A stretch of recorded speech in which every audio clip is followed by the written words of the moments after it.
Morning student. आज हम कक्षा 10 के पाठ 14 लेखक मोहन राकेश द्वारा लिखित आखिरी चट्टान इसके बारे में हम पढ़ेंगे। मोहन राकेश लेखक का जन्म 1925 ईस्वी में हुआ था। उनकी मृत्यु 1972 यानी कि 1972 ईस्वी में हुई थी। उनका जीवन परिचय इस प्रकार है। नई कहानी आंदोलन के सशक्त हस्ताक्षर मोहन राकेश का जन्म 8 जनवरी 1925 को अमृतसर में हुआ था। इन्होंने पंजाब विश्वविद्यालय से हिंदी और अंग्रेजी में एमए किया। जीविकोपार्जन के लिए कुछ वर्षों तक अध्यापन का कार्य किया। इस प्रसंग में वे लाहौर, मुंबई, शिमला, जालंधर और दिल्ली में रहे। तो उनका जो जन्म हुआ था मोहन राकेश का 8 जनवरी 1925 को अमृतसर में हुआ और पंजाब विश्वविद्यालय से उन्होंने हिंदी और अंग्रेजी में एमए किया था, मास्टर ऑफ आर्ट्स। और अपना जीवन व्यतीत करने के लिए, जीविका चलाने के लिए उन्होंने कुछ सालों तक अध्यापन का कार्य भी किया था।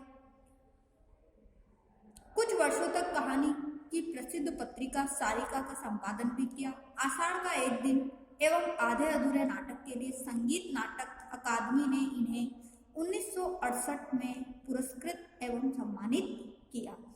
3 दिसंबर 1972 को नई दिल्ली में इनका असामयिक निधन हुआ। उपन्यास अंधेरे बंद कमरे, अंतराल, न आने वाला कल, नाटक आषाढ़ का एक दिन, लहरों के राजहंस, आधे अधूरे, कहानी संग्रह क्वार्टर तथा अन्य कहानियां, वारिस तथा अन्य कहानियां, निबंध संग्रह, परिवेश, भ्रमण वृतांत, आखिरी चट्टान तक। पाठ परिचय। प्रस्तुत पाठ आखिरी चट्टान एक रोचक यात्रा संस्मरण है। दिसंबर 1952 से फरवरी 1953 के बीच मोहन राकेश ने गोवा से कन्याकुमारी तक की यात्रा की। ये जो पाठ है आखिरी चट्टान, ये एक यात्रा संस्मरण है, यानी कि लेखक ने जो यात्रा की थी उसी को अपने लेखन विधा में उन्होंने लिखा था। उनकी जो यात्रा थी वो दिसंबर महीने में 1952 से स्टार्ट हुई थी, जो कि 1953 फरवरी तक चली थी, जो गोवा से कन्याकुमारी तक, यानी कि उन्होंने 3 महीने में जो यात्राएं की, जो भ्रमण किया, उसके बारे में उन्होंने इस पाठ में बताया कि वो उनकी जो यात्रा थी कितनी रोचक थी, कौन कौन से क्षेत्र उन्होंने भ्रमण किए थे, इनके सभी के बारे में हम इसमें पढ़ रहे हैं। मानव मनोवैज्ञानिक और सामाजिक संरचना की सूक्ष्म समझ के कारण यह यात्रा वृतांत भौतिक विवरण और आंतरिक मनोदशा का उदाहरण बन गई। भाषा इतनी पारदर्शी है कि लेखक के अनुभव पाठक के अनुभव में रूपांतरित होने लगते हैं। यानी कि लेखक ने इस यात्रा का इतना रोचक वर्णन किया है कि जो लेखक का अनुभव है, जो लेखक की बातें हैं, मानो स्वयं ऐसा लगने लग जाता है कि हम स्वयं उस क्षेत्र का भ्रमण कर रहे हैं। कन्याकुमारी के सूर्यास्त एवं सूर्योदय का अत्यंत सूक्ष्म अंकन इस पाठ की अनुपम विशेषता है।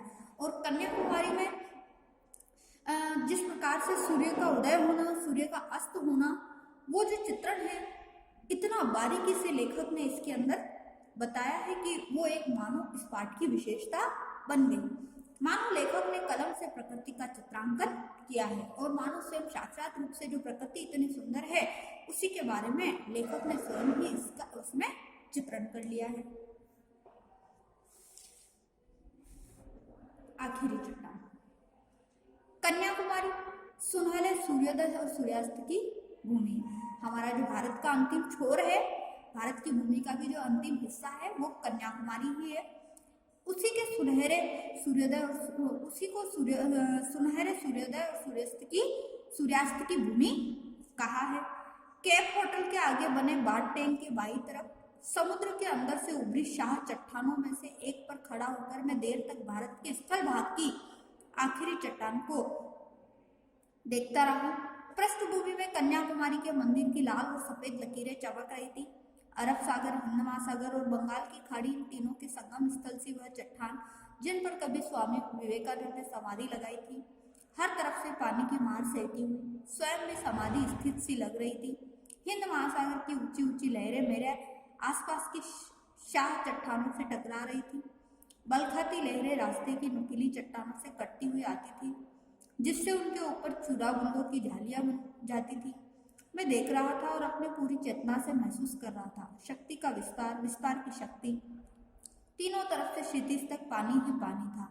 फिर भी सामने का क्षितिज हिंद महासागर का अपेक्षा अधिक दूर और अधिक गहरा जान पड़ता था।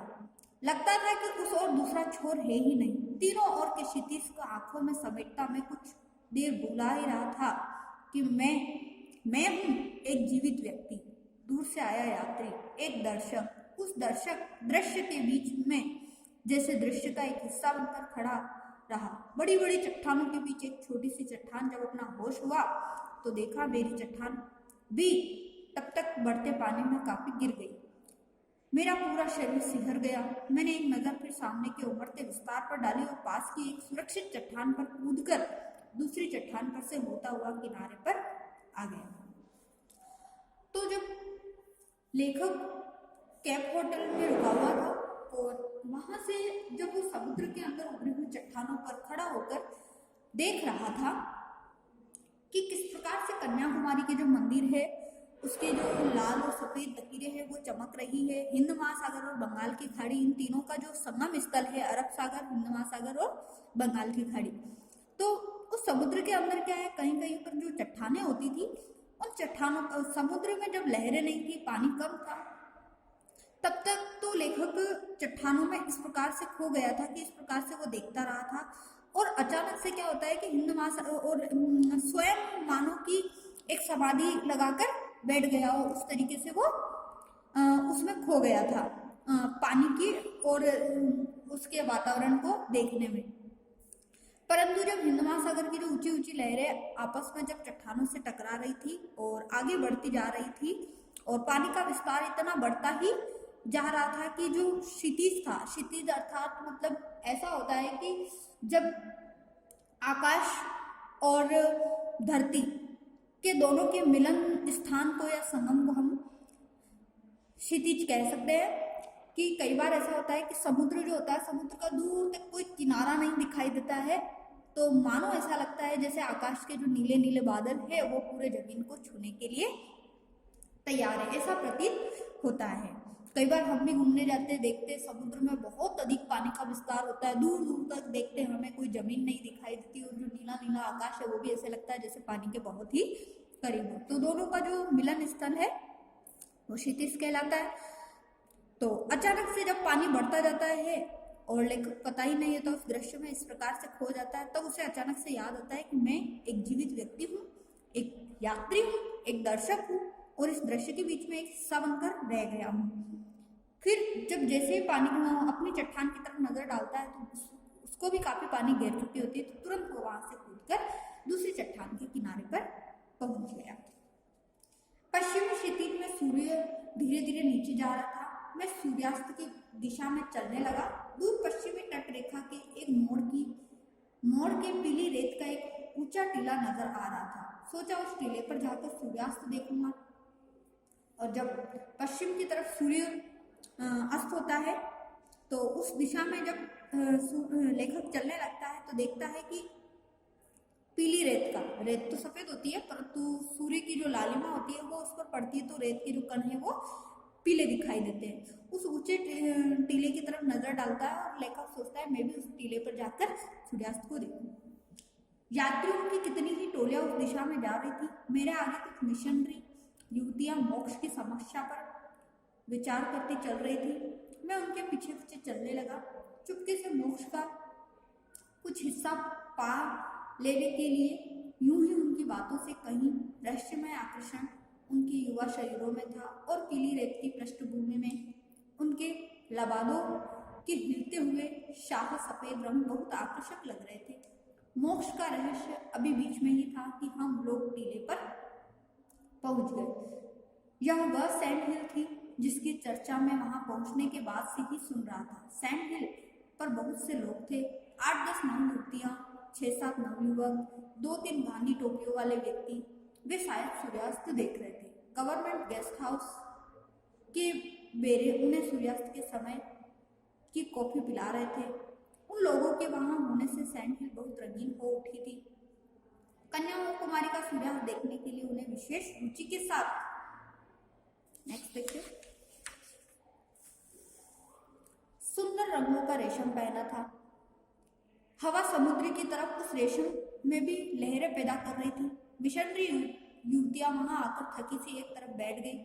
उस पूरे कैनवास में एक तरफ छिटके हुए कुछ बिंदुओं की तरफ, उनसे कुछ दूर एक रंगहीन बिंदु में ज्यादा देर अपनी जगह स्थिर नहीं रह सका। सैंड हिल के सामने का पूरा विस्तार जो दिखाई दे रहा था, पर अरब सागर की तरफ एक और ऊंचा टीला था जो उधर के विस्तार को ओट में लिए था।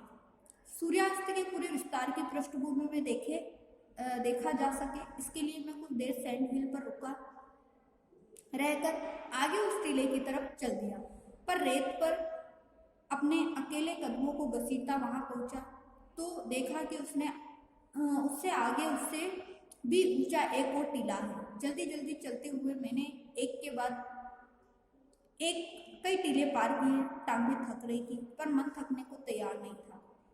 मन थकने को तैयार नहीं था मतलब लेखक के अंदर जो देखने की जिज्ञासा थी, जो घूमने की जिज्ञासा थी, हर एक के बारे में जानने की जो इच्छा थी, वो और बढ़ती ही जा रही थी। इतना दूर दूर तक घूमकर एक टीले से दूसरे टीले पर जाना, एक स्थान से दूसरे स्थान पर घूमना, मानो उसके शरीर में तो थकान हो रही थी परंतु मन में थकान नहीं हो रही थी। हर अगले टीले पर पहुंचने पर लगता है कि शायद अब एक ही टीला और है। उस पर पहुंचकर पश्चिमी क्षितिज का खुला विस्तार अवश्य नजर आ जाएगा। और सचमुच एक टीले पर पहुंचकर वह खुला विस्तार सामने फैला दिखाई दे गया। वहां से दूर तक रेत की लंबी ढलान थी, जैसे वह टीले से समुद्र से उतरने का रास्ता हो। समुद्र में उतरने का रास्ता सूर्य तक पानी से थोड़ा ही ऊपर था। अपने प्रयत्न की सार्थकता से संतुष्ट होकर मैं टीले पर बैठ गया। जैसे जैसे वह टीला संसार की सबसे ऊंची चोटी हो और मैंने उस चोटी को पहली बार सर किया। अर्थात लेखक कहने का मतलब ये है कि लेखक ने पहली बार ऐसा दृश्य देखा है। तो जब पश्चिमी क्षितिज का यानी कि पश्चिम में जब सूर्योदय हो रहा है उसको विस्तार से देखना चाहता था, तो हर एक टीले को पार करता हुआ सोचता है कि काश अब एक और टीला आएगा जो आखिरी होगा, काश फिर एक और टीला आएगा जो आखिरी होगा और उस पर बैठकर मैं आराम से संतोषपूर्वक सूर्यास्त को देख सकूंगा। और अंत में एक टीला आता है जो कि मानो उसे ऐसा लगता है कि ये संसार की सबसे ऊंची चोटी हो, जिस पर मैं सिर्फ उस चोटी को पहली बार मैंने सर किया हो, यानी कि पहली बार ही मैंने उसको देखा हो, उसको नमन किया हो। पीछे दाहिनी तरफ दूर दूर हटकर उगे नारियलों के झुरमुट नजर आ रहे थे। जो नारियल के पेड़ थे वो झुरमुट के समान घने वृक्ष उन्हें दिखाई दे रहे थे।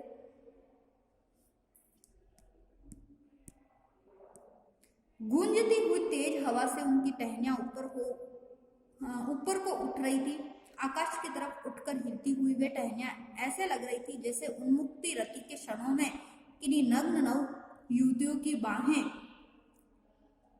तो जो आकाश में जब मानो कि वो जो पेड़ की टहनियां थी वो हवा चलने के समय इस प्रकार से लग रही थी जैसे कोई नग्न युवक युवती है नग्न वन में, यानी कि किसी ऐसा जो सुनसान जंगल है वहां की जो उस वक्त ऐसा लग रहा था जैसे उन युवतियों की वो बाहें हों। पश्चिमी तट के साथ साथ सूखी पहाड़ियों की एक श्रृंखला दूर तक चली गई थी। जो सामने फैली रेत के कण बहुत रूखी, बीहड़ और वीरान लग रही थी। सूर्य पानी की सतह के पास पहुंच गया था। सोनाली किरणों के पीली रेत को एक नया सा रंग दे दिया। उस रंग में रेत इस तरह चमक रही थी जैसे अभी अभी उसका निर्माण करके उसे वहां उंडेला गया। मैंने उस रेत पर दूर तक बने अपने पैरों के निशानों को देखा। लगा जैसे रेत का कुंवारापन पहली बार उन निशानों से टूटा है। इससे मन में एक सिरहन सी हुई, हल्की उदासी भी घिराई। तो इस प्रकार से जब सूर्यास्त हो रहा था, सूर्य की जो पीली पीली किरणें थी, लालिमा जो थी, वो रेतों पर इस प्रकार से चमक रही थी कि जैसे मानो कि रेत को कोई एक नया रंग दे दिया हो। रेत इस तरीके से चमक रही थी जैसे कि मानो अभी अभी एक नई रेत का निर्माण हुआ हो। सूर्य का गोला पानी की सतह से छू गया, पानी पर दूर तक सोना ही सोना डुलाया। सोना ही सोना डुलाया अर्थात पानी पूरा मानो पीले, जब जैसे ही सूर्यास्त होने को आया, सूर्य डूब ही रहा था कि वो पानी की सतह को छूता गया, तो ऐसा लगा कि जैसे पूरा पानी पीले रंग का हो गया। पर वह रंग इतनी जल्दी बदल रहा था कि किसी भी एक क्षण के लिए उससे एक नाम दे सकना असंभव था। और सूर्यास्त इस प्रकार से इतना जल्दी अस्त हो रहा था कि मानो उस पानी को एक रंग देना संभव ही नहीं था। सूर्य का गोला जैसे एक बेबसी में पानी के लावे में डूबता जा रहा था। धीरे धीरे वह पूरा डूब गया। कुछ क्षण पहले जहाँ सोना बह रहा था वहां अब लहू बहता नजर आने लगा। और जैसे जैसे सूर्य डूबता जा रहा था तो पहले तो वो पीले रंग के समान दिखाई दे रहा था, अब वो बिल्कुल लाल रंग के समान दिखाई दे रहा है। तो ऐसा लग रहा है जैसे पहले तो उस पानी में सोना बह रहा और अब लहू यानी कि खून बह रहा। कुछ और क्षण बीतने पर वह लहू भी धीरे धीरे बेचैनी और बेचैनी से काला पड़ गया और धीरे धीरे फिर रात का अंधेरा हो गया और मानो वो जो इतना सुंदर दृश्य था वो पूरी तरीके से लुप्त हो गया। मैंने फिर एक बार मुड़कर दाईं तरफ पीछे देख लिया। नारियलों की टहनियां उसी तरह से हवा में ऊपर उठी हुई थी, हवा उसी तरह से गूंज रही थी, पर पूरे दृश्यपट पर स्याही फैल गई थी। और जब लेखक ने पीछे की तरफ मुड़कर देखा तो उसे लगा कि शायद ये जो नारियल के पेड़ झूम रहे थे, हिल रहे थे, वो भी अब बंद हो गए थे, परंतु हवा भी चल रही थी, नारियल के पेड़ भी झूम रहे थे, पर सभी पे शाही फैल गई थी, अर्थात पूरी सब तरफ अंधेरा ही अंधेरा छा गया था। एक दूसरे से दूर खड़े जुड़मुड़ शाह पकड़कर जैसे लगातार सिर ढूंढ रहे थे और हाथ पैर पटक रहे थे। मैं अपनी जगह से उठ खड़ा हुआ और अपनी मुट्ठियां बीचता खोलता कभी उस तरफ और कभी समुद्र की तरफ देखता रहा। तो इस प्रकार से जो पूरा दृश्य था वो एकदम से शांत हो गया था।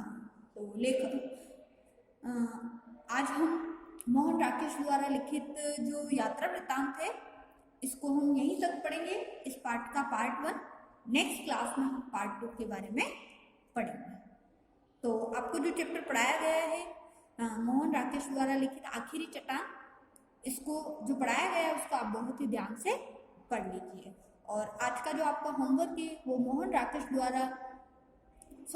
राकेश का जो जीवन परिचय है वो आपको आपकी नोटबुक में नोट करना है। Thank you.